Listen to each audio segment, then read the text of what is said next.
of delicious feeding thing, like a meal maybe. But yeah, hopefully that helps some of you to know that orcs are badasses. They will go into the very eye of terror, fucking up everything in their path, if only to get stuck on a planet where they will fight forever, and they do not give a shit, because they will just love it. Like, oh, we're gonna die tomorrow? Oh, fuck it, it's Groundhog's Day. Let's slaughter everything again.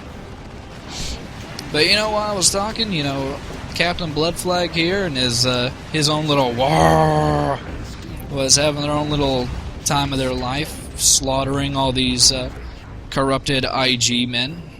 And, Imperial Guard are pretty laughable. The only real, I suppose, danger in this particular level are from the Manticores.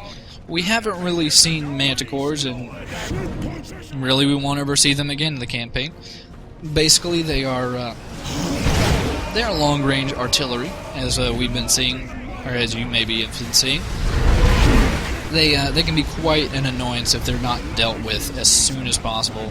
I might have lost a couple guys, previously, but thankfully I have Brickfist equipped with a Melta bomb, so you can basically just, jump right into the fray, toss a quick Melta bomb onto the tank or the Manticore, boom, taken care of, no longer a problem.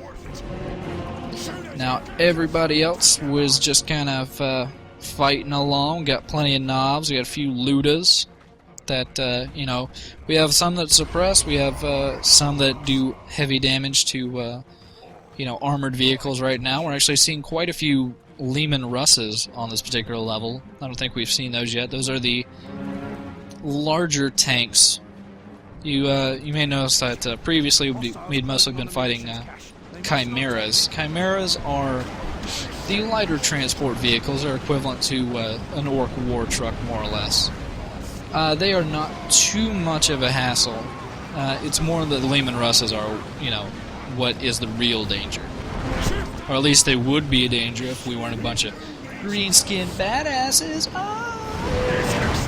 But yeah, this little area right here can be a bit of a hassle if you don't know all of what's going to come. The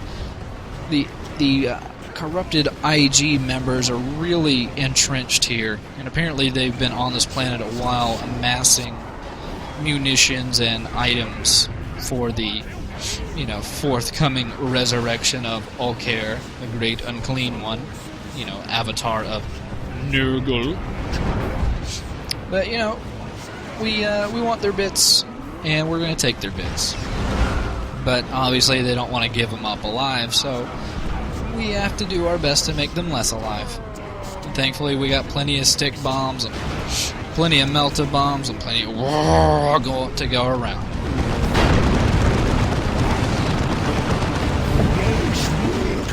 Also, I think I'm able to use the Weird Boy a little bit more proficiently on this level. Something I might not have mentioned about his zap ability is that it more or less jumps pretty consistently between different squads. So if you have a number of different squads all kind of jammed together, it'll just keep on jumping and jumping and jumping, and you got a good damage over time, or a DOT, if you like acronyms, that will stay pretty consistently across any number of squads. The only problem, and it's a very loose problem, loose ladies, is that it will also attach onto your own guys.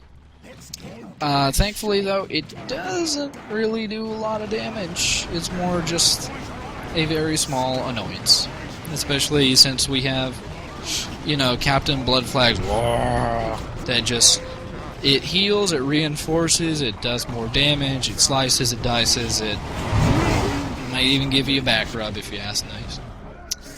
But hey, look at that, we cleared out this little side area and we got a rocket launcher. Thank God. I've been waiting to get a rocket launcher for a while. We also got another item, which was some teeth. Teeth are, in this game, a form of experience boost. You can use it on one particular guy and he'll get a reasonable amount of XP. Normally in the orc world, teeth are their teeth, and they are used as currency. Since orcs have a rather particular physiology, their teeth basically fall out pretty consistently due to more teeth growing or due to them getting punched in the face. And since the teeth are so readily available, they are used as currency. And due to some magical exchange rate, the teeth gradually break down over time, so there's basically a constant resupply and breakdown of the economy. So, you know, for all you economists out there looking for a good replacement for, you know, your country's economies, because I know you're watching these Retribution videos, teeth. Really malleable, rotten teeth. And I don't really know why these tanks and chimeras and sentinel were just kind of hanging out in the side of a mountain. But thankfully, they're kind of a joke.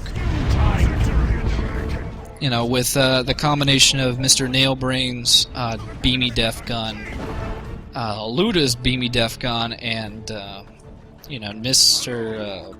Brickfist melt-a-bombs, most any vehicles are just kind of a joke right now. And we're actually coming up to the last mana core here, which is, God, I think it's probably like the second or third optional little side objective in this entire mission. This mission has quite a few little side objectives which are worth doing for the additional war gear. That particular side objective gave us, I think, an upgrade for the Killacan or the Death Dread.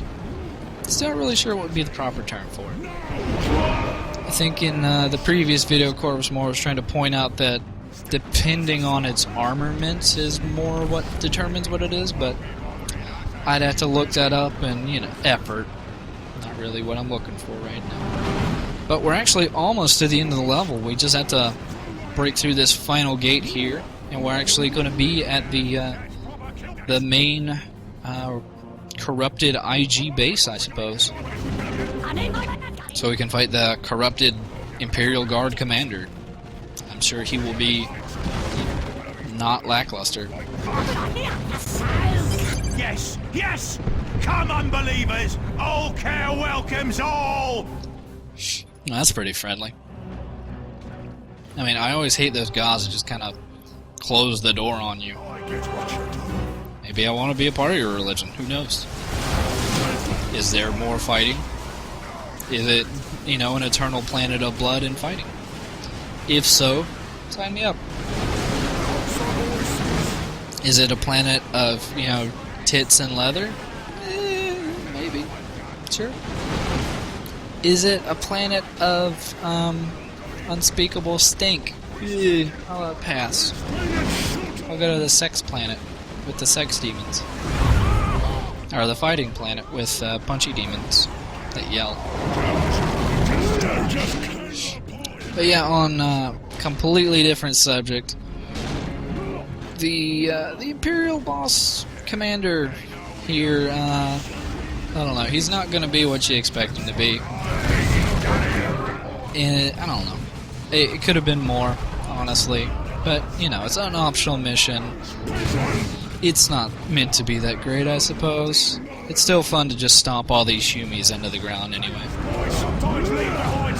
I'm going to have to reaffirm or reposition myself as after we get rid of these last couple of guys, something's going to pop out. Oh no!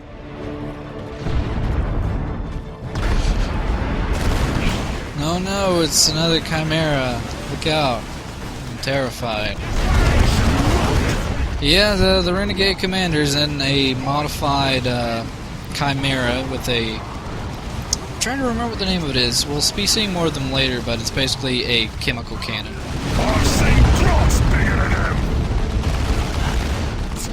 Death comes for all.